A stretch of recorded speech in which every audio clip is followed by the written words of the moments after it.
Hi, my name is Leanna Roberts, and today I'm going to be talking to you about how social media is affecting our communication skills and real life expectations.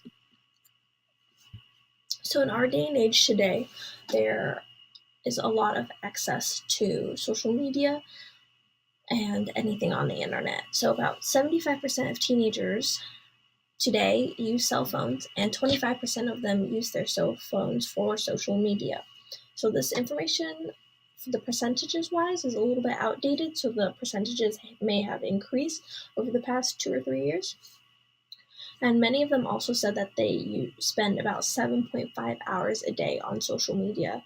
That is more than 2 days worth a week just being on Instagram or anything. Because they aren't outside or hanging out with their friends as much, this can cause face-to-face communication problems. So, over 50% of the world has access to the internet, and because of this, a lot of people who have access to the internet remain anonymous online. And this can cause problems with cyberbullying because they feel like they don't have to face the repercussions of what they say online. Here's a prime example.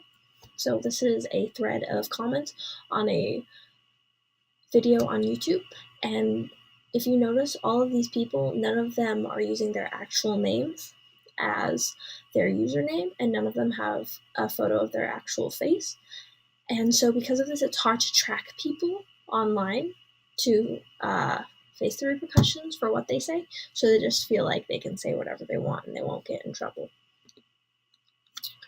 So there's also this thing on Instagram. So a lot of people on Instagram or just on Facebook, they try to make their lives look a lot more amazing than they actually are. They try to only post like the most spectacular thing of the line.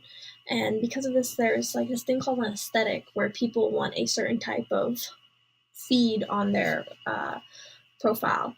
And so they only post certain types of pictures. And because of this can cause problems for the people who are posting these photos or like people who are viewing them. So in 2016, there was this one Instagram model who basically exposed her profile, and she said that it isn't what I post. And so she deleted most of her photos, and she changed the captions. And this is one of the photos. And so both of these photos, she basically just talked about how these photos weren't real and how all she cared about was her looks back in the day, and that's not what her viewers should care about. And she, in a lot of her photos now, she says not real life, and she explains like how she had to get those certain types of photos. And so how you can fix this problem is that you can be more sociable when you're talking to others face to face. Like you keep your phones to the side when you're hanging out with them, and you try to keep off of them. You can also keep your social media private to prevent cyberbullying and from anonymous people just bashing you on your photos or just posts. And for Instagram, you should also post pictures that are more memorable and not just so you can get likes for them. Like I have an example here of a group of friends and I. At the beginning of the year, we had this scavenger hunt, and this was one of the photos we had to take for the scavenger hunt. And so every time I think of this photo, I think of that scavenger hunt, and it just makes me smile. So yeah, so I hope you enjoyed my slideshow and that you learned from it, and that it'll help you in the future. Bye.